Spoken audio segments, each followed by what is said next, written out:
आइए जानते हैं आज के कुछ प्रमुख अंतर्राष्ट्रीय खबरों को। पहले एक नजर आज के हेडलाइंस पर। यूपी पुलिस ने राहुल प्रियंका को हाथरस जाने से रोका, धक्का मुक्की के दौरान गिरे राहुल गांधी। अनलॉक 5.0 के लिए योगी सरकार ने जारी की दिशा निर्देश, 15 अक्टूबर से खोलेंगे स्कूल कॉलेज। मेडिकल के बाद फॉरेंसिक रिपोर्ट में भी हाथरस पीड़िता के साथ गैंगरेप की पुष्टि नहीं। बलरामपुर में छात्रा से सामूहिक दुष्कर्म मामले में दोनों आरोपी गिरफ्तार, जेल भेजा गया। अटल टनल के नॉर्थ पोर्टल पर सेना पुलिस ने रोका, निरीक्षण को गए सीएम जयराम का काफिला। एलओसी पर पाकिस्तान की नाकाफ हरकत, सीजफायर उल्लंघन में 3 जवान शहीद, 5 घायल। सुरक्षा परिषद ने कहा तुरंत युद्ध रोके आर्मेनिया और अजरबैजान। शेख नवाफ बने कुवैत के नए अमीर, देश की आर्थिक दशा सुधारने की चुनौती। मुंबई फॉरेंसिक टीम ने नहीं किया था अभिनेता के विरसा का ड्रग्स टेस्ट, एम्स की जांच के बाद सामने आई लापरवाही। और गुलजार हुआ शेयर बाजार, सेंसेक्स 630 अंक मजबूत, निफ्टी में भी उछाल।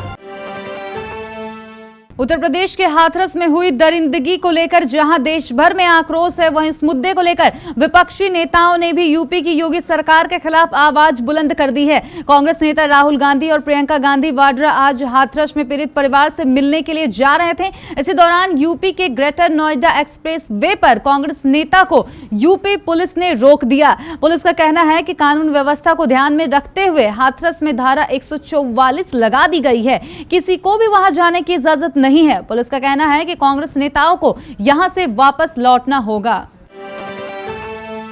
उत्तर प्रदेश की योगी सरकार ने अनलॉक 5.0 के लिए दिशा निर्देश जारी कर दिया है, जिसके अनुसार आगामी 15 अक्टूबर से स्कूल कॉलेज खोले जाएंगे। बता दें कि गृह मंत्रालय की एडवाइजरी के अनुसार यूपी सरकार ने नई गाइडलाइन जारी की है। 15 अक्टूबर के बाद प्रदेश में चरणबद्ध ढंग से स्कूल कॉलेज खोले जाएंगे। वहीं सिनेमा, थिएटर और मल्टीप्लेक्स भी 50% क्षमता के साथ संचालित किए जाएंगे। सबसे अहम है कि 15 अक्टूबर के बाद कंटेनमेंट जोन के बाहर धार्मिक, सांस्कृतिक, राजनीतिक और शैक्षणिक गतिविधियों के लिए 200 लोगों की अनुमति दी गई है। इस फैसले से दुर्गा पूजा के आयोजन का रास्ता भी साफ हो गया है। हाथरस की दलित युवती के साथ हुई हैवानियत और मौत से पूरे देश में आक्रोश है। इसके खिलाफ विरोध प्रदर्शन का दौर भी जारी है। इसी बीच मेडिकल रिपोर्ट के बाद विधि विज्ञान प्रयोगशाला की रिपोर्ट भी सामने आई है। उत्तर प्रदेश के ADJ law and order Prashant Kumar ने बताया कि FSL रिपोर्ट में रेप की पुष्टि नहीं हुई है। मेडिकल रिपोर्ट में भी रेप की पुष्टि नहीं हुई है। गुरुवार को मीडिया से बात करते हुए एडीजीपी प्रशांत कुमार ने कहा कि पीड़ित युवती का पोस्टमार्टम दिल्ली में हुआ था। परिजनों की सहमति के बाद पीड़िता का अंतिम संस्कार कराया गया। पोस्टमार्टम रिपोर्ट में गले की चोट और उसके कारण हुए ट्रॉमा को मौत का कारण बताया गया है। इसी बीच विधि विज्ञान प्रयोगशाला की रिपोर्ट भी प्राप्त हो गई है। इसमें स्पष्ट रूप से बताया गया है कि जो सैंपल इकट्ठे किए गए थे उनमें किसी तरह का स्पर्म या शुक्राणु नहीं था।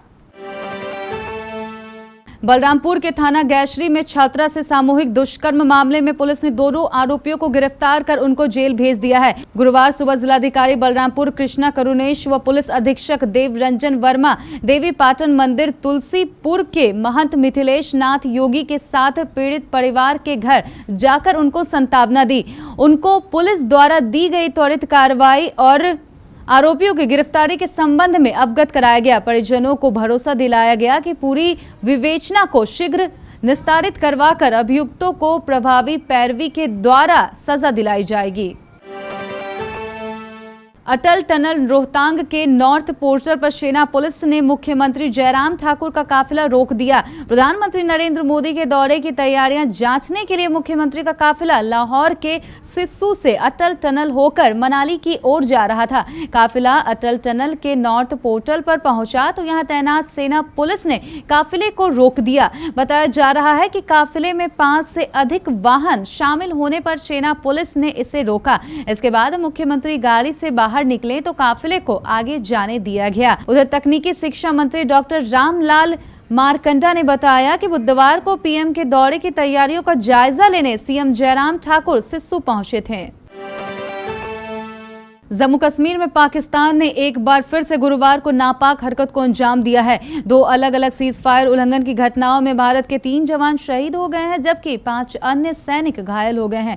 जम्मू कश्मीर के नौगाम सेक्टर में पाकिस्तानी सैनिकों ने बिना किसी उकसावे के सीज फायर का उल्लंघन किया।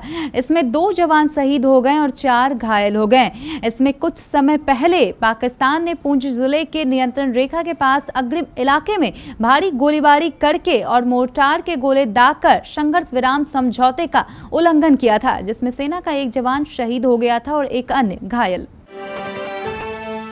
संयुक्त राष्ट्र सुरक्षा परिषद ने आर्मेनिया और अजरबैजान के बीच जारी हिंसक युद्ध को तत्काल प्रभाव से रोकने और बिना किसी पूर्व शर्त के दोबारा वार्ता शुरू करने को कहा है। संयुक्त राष्ट्र के इस सबके शक्तिशाली निकाय के बल प्रयोग की जोरदार निंदा और महासचिव एंटोनियो गुटेरस ने कहा है कि दोनों देश बिना किसी देरी के तनाव दूर कर वार्ता की टेबल पर बैठें।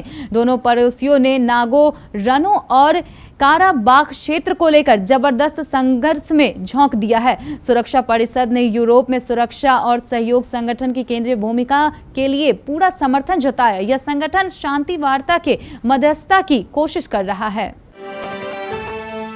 कुवैत में बुधवार को शेख नवाफ अल अहमद अल सबा ने नए अमीर का पद संभाल लिया। शेख नवाफ ने लंबे समय तक रक्षा सेवा में कार्य किया है। उन्होंने अपने सौतेले भाई शेख शवा अल अहमद अल सबा के निधन के बाद छोटे से तेल संपन्न देश के अमीर का पद संभाला है। कुवैत में अमीर राष्ट्रीय अध्यक्ष और शासन अध्यक्ष होता है। मंगलवार को एम्स ने दिवंगत सुशांत सिंह राजपूत की विरसा रिपोर्ट सीबीआई को सौंपी।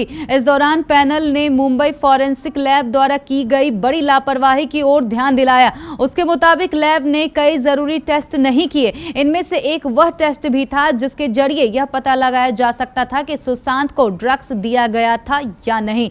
लापरवाही सामने आने के बाद सुशांत के परिवार ने आरोप लगाया है कि हो सकता है कि उन्हें जबरदस्ती ड्रग्स दिया गया हो। अब सीबीआई यह पता करने की कोशिश कर रही है कि आखिर मुंबई की फॉरेंसिक लैब ने विरसा के टेस्ट में इस तरह की लापरवाही क्यों की।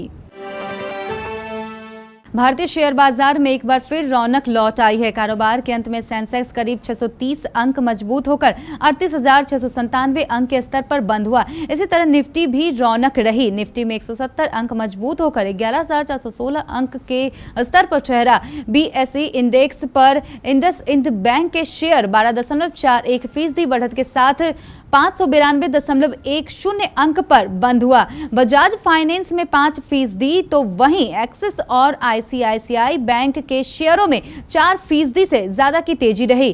टेक महिंद्रा, बजाज ऑटो और बजाज फाइनेंस के शेयरों में भी गिरावट रही। HDFC, Airtel, Asian bank, HDFC bank के शेयरों में भी बढ़त रही।